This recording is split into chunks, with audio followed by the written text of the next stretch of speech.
Right, Saj. Assalamu alaikum. Saj, so we are now going to discuss what's actually is big news in Pakistan cricket. Obviously, after the debacle of the Abu Dhabi Test, everybody wants to hear good things about Pakistan cricket. So we're going to talk about the PSL and the draft that's just taken place. So, in your view, who do you think are the stronger teams here? And general impression of how the draft process has gone, basically for you. I think for myself, the two standout teams or the two standout squads that catch my attention are Islamabad once again, and this time Lahore Qalandars, who have shown some astute knowledge regarding some of the signings that they've made. I mean, starting with Islamabad, they've got the nucleus of the squad that won last time's event. They've got a number of match winners there, fantastic players like Shadab Khan, Luke Ronchi, Fahim Ashraf. These guys, Asif Ali as well, and Samit Patel had a very good tournament last time. Right. Question marks over Man Rees's fitness. He's not played a lot of cricket recently. He's been out of the cricketing arena for a number of months now. They're hoping that he will be fit. And then they've chosen a couple of good emerging players, Nasser Nawaz and Musa Khan, who we all know in PakPassion, a lively bowler. And then even their supplementary players, you've got the likes of Wayne Parnell, Ahmad Butt. These guys are good cricketers. And then you've got the experience. They've lost the experience of Misbah-ul-Haq, obviously, replaced it with Ian Bell, who today confirmed to me that he will travel to Pakistan if needed for that leg of the tournament. So I think Islamabad have got all bases covered again, and they will be there or thereabouts for this tournament. I mean, looking at Lahore's squad as well, they've made some good signings.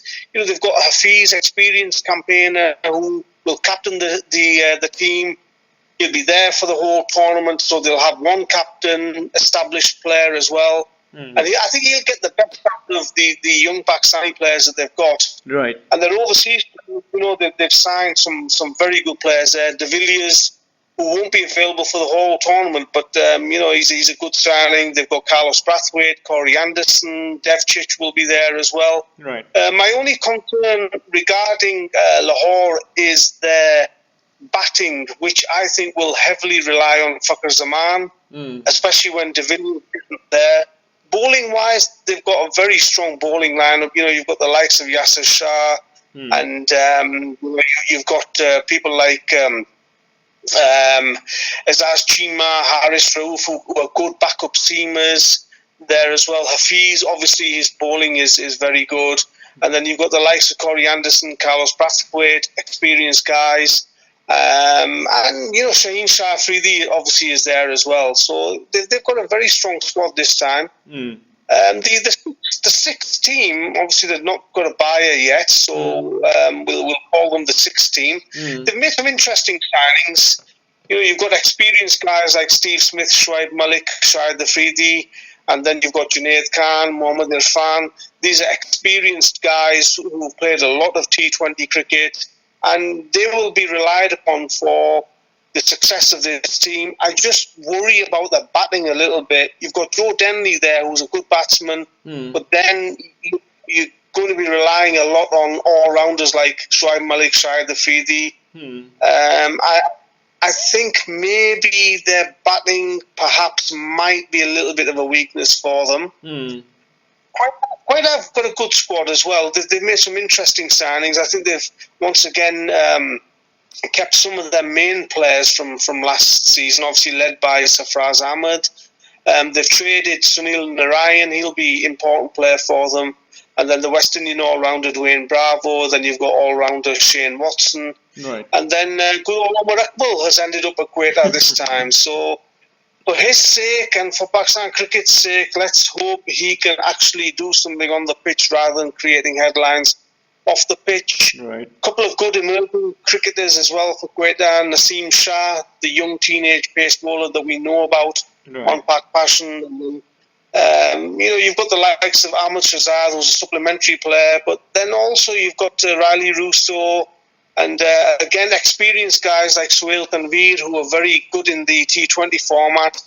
I don't know, maybe Quetta perhaps lacking that explosive edge in their batting. You know, Shane Watson isn't quite the batsman that he used to be. I think the most disappointing squad from myself, and I might be totally wrong here, is the Peshawar one. Right. They've got some players there who are very experienced, like Misbah, Kamran Akmal, Darren Sammy, Karen Pollard, Wahab Riaz.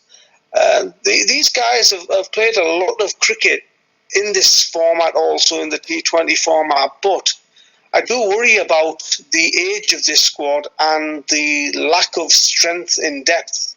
You know, you've got the players like Suhaib Maqsood who haven't been at their best recently, and then you know, you're going to be relying on, as I say, Misbah, Kamran Akmal with the bat. You know, Liam Dawson's a good signing. He did well for them last time. Umar Amin, as well as there, David Malan. So they've got some interesting players there, but I just feel as if they lack that explosive edge with the bat again. This is a squad that I think might struggle this time around. Karachi Kings as well, they've again kept a lot of or many of the players from last time around. Mohammad Amir, Babar Azam, Imad Wasim is going to captain them this time. You've got Ravi Bopara, Rizwan is there again. And, you know, you've got Sikandar Raza, who's a good signing. We all know about him, the Zimbabwean Pakistan-born all-rounder. He should be a good addition to the Karachi squad as well. Right. And then you've got well-known names like Osama Mir, Sohail Khan.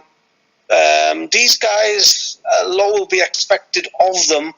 Again, I don't know if Karachi have got the strength and depth to actually challenge Islamabad and probably Lahore this time. But you never know with Karachi. I mean, if they get it going and Imad Wasim can keep that squad focused and keep that squad together, then perhaps they could be the surprise this time around.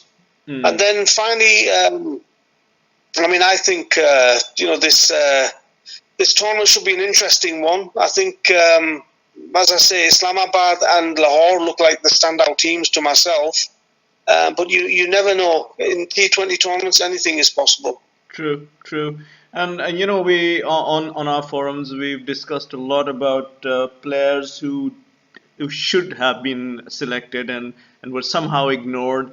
You know, would you want to tell us about a few of those guys you think should be in the team, should be in one of these franchises at least? Well, I mean, you look at the squads and you wonder how some of the guys like Zishan Malik, Hassan Mohsin did not get into these squads. But unfortunately, as sad as it is, they've obviously not got the connections in Pakistan cricket to allow them to be selected. It's just unfortunate that I think these guys deserve to be selected on merit, but as I say, it's a sad state of affairs when talented young cricketers like these guys are not picked, and they are ignored by 6 franchises who have neglected, I think, some of their responsibility by not picking some of these good young cricketers like Zishan Malik and, as I say, Hassan Mohsin, the exciting all-rounder as well. And you know, you can add other guys in there as well, who I'm sure will feel aggrieved at not being picked. You know, the likes of Arshad Iqbal, the under-19 pace bowler. You know, it's disappointing that unfortunately these boys are not being picked, and some players whose records you wonder.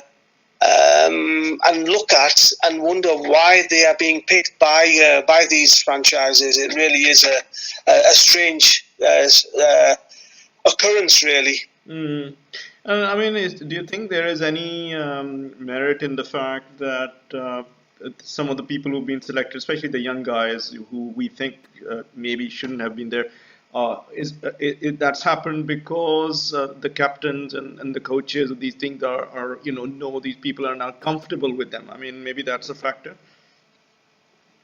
Well, I think what happens is that each of these franchises has two or three people who are responsible for the selection of the squads. I don't necessarily think they are the head coaches. So one wonders just how much knowledge there is amongst the guys who are actually picking the squads. And to be fair to some of the franchises, yes, they've done their homework, they've done their research, and they've picked guys who you would expect them to pick. But obviously, some of the franchises, you think and you wonder just who has actually been doing the research. Because this process, Ahmed, is a 12-month process from the last tournament. The planning should start straight after the end of the last tournament. It shouldn't be a case of 2-3 weeks before the PSL. You're running around looking for these players and searching on YouTube and searching on PakPassion and searching on various other platforms as to who these guys are. The planning should start 12 months from the start of this tournament. So, you know, the draft was November, so that whole process should have started. The selection process should have started after the end of the last PSL. And as I say, I think some of the guys who are actually selecting the players and selecting the squads for these franchises are incapable of actually doing that job.